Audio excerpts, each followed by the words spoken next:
Israelites were the people God had chosen to show the rest of the world what he was really like.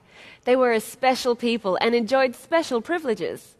This meant that when they lived their lives God's way, they were blessed and protected from their enemies. Even though David was still quite young, he understood the promises that God had made to his people, and he believed them. David remembered how God had looked after his people in the past, and he knew that God would take care of him.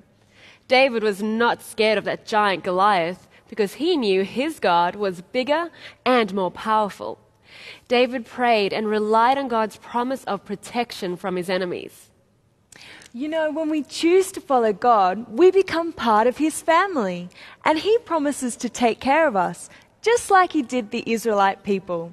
When we believe God's promises, just like David did, we will have success and victory over the giants or problems we face in our lives. Did you know the Bible says that for those in God's family, the Lord shall help us and deliver us. He shall deliver us from the wicked and save us because we trust in him. So, God has promised to help us and deliver us from our enemies. Did you notice the last part of that Bible verse? It says that God is able to deliver or save us because we trust in him.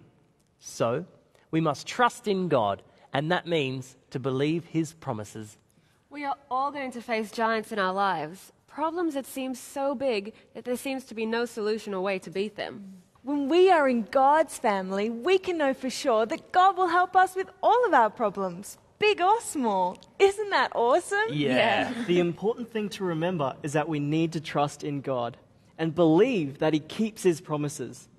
Proverbs 3 verse 5 reminds us to trust in the Lord with all of our hearts and don't depend on your own understanding. That's exactly what David did when he faced the giant.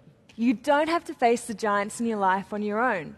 Remember, God is there waiting to help. All we need to do is ask.